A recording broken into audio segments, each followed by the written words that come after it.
Alright, what's good everybody? It's your boy Akin, continuing with more scout reports on players headed towards the 2017 NFL Draft. For this blog, I'm here to talk about offensive tackle Antonio Garcia coming from Troy.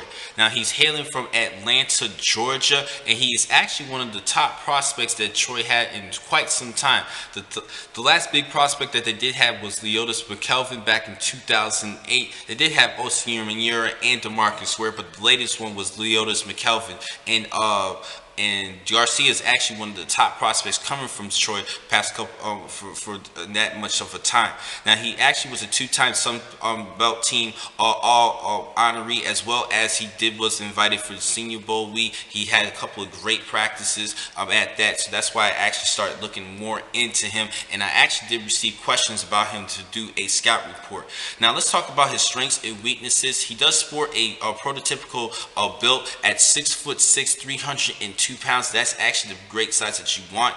He has a high cut frame, long arms, and plenty of room for additional muscle mass without sacrificing his quickness. He does have pretty good quickness. He slides easily, shows natural mirror skills, as well as some recovery ability even when beaten off the ball. That's a good trait to have great recovery to get to opposing defenders, especially in pass blocking situations. He definitely is a great encourager, use of great physicality against top competition. He had a pretty good game in the showdown against the then number 2 Clemson Tigers, who actually eventually won the national championship. He did play some couple of top competition, particularly a good defensive line from Clemson. He actually held his own pretty good. Did a pretty good job at that. Now, he does have some weaknesses, though. He is actually protected by an offense that routinely lets the football go quickly from the quarterback's hands. So you didn't really see too much of where the quarterback was actually a more pro-style offense, in which they had to drop back more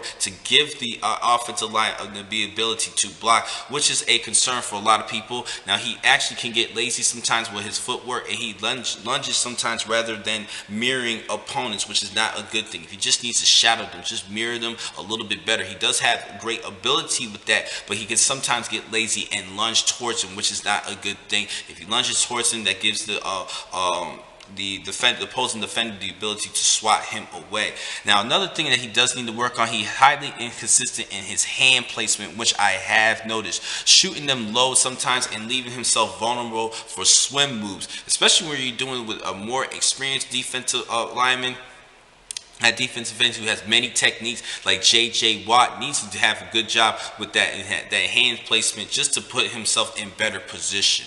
Now, overall, for my projection, I actually see him as a mid-third round pick for this year's draft, but I think he could possibly go in the 4th round. I think he might slide a little bit because of his technique sometimes, but I think he still has some coaching that he can take and has some potential to grow. Now, the next time to catch you guys will be in just a couple minutes. I have just 4 more blogs left for today. Thank you for watching this blog. I'm your man, Akin McCall. Be easy.